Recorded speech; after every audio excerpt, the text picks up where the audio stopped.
Baru-baru ini, publik dibuat bertanya-tanya setelah pernyataan dari Menteri Luar Negeri Republik Indonesia ketika ditanya soal mandeknya visa Haji Furoda.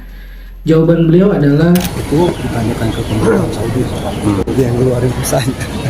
saya melihat ini bukan sekedar soal diplomasi, tapi juga soal bagaimana seorang pejabat publik menyampaikan pesan yang mencerminkan tanggung jawab, empati, dan kendali terhadap opini publik. Dalam komunikasi politik, setiap pernyataan dari pejabat negara bukan hanya mewakili pribadi, tapi juga mewakili institusi dan bahkan negara. Ketika seorang menteri menjawab dengan kalimat yang terkesan melemparkan tanggung jawab, ada dua dampak serius. Pertama, hilangnya kredibilitas institusi.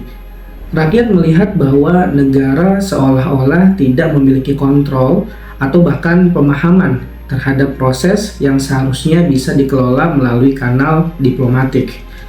Kedua, terjadi delegitimasi kepercayaan publik.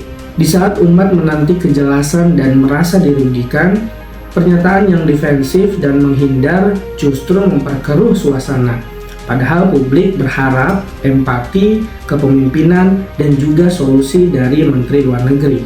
Sikap seperti ini menabrak 3 prinsip dasar dalam komunikasi krisis dan komunikasi publik, tentang tanggung jawab, transparansi, dan memberi ketenangan. Dalam kondisi seperti ini, seharusnya Menteri menyampaikan dengan narasi yang lebih diplomatis dan penuh kendali. Misalnya, kami sedang melakukan koordinasi dengan pemerintah Arab Saudi untuk memastikan kejelasan proses visa Furoda.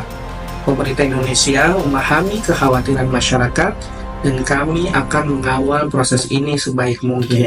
Nah, narasi seperti itu tidak hanya menjaga relasi bilateral, tapi juga menunjukkan bahwa negara hadir dan peduli.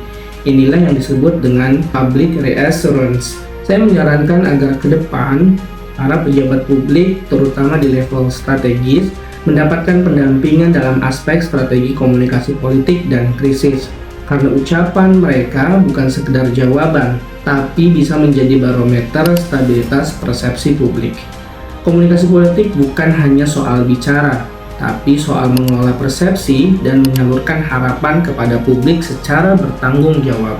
Terlebih dalam isu sensitif seperti ibadah haji yang menyangkut aspek keimanan dan pengorbanan finansial umat. Semoga ini menjadi refleksi bersama.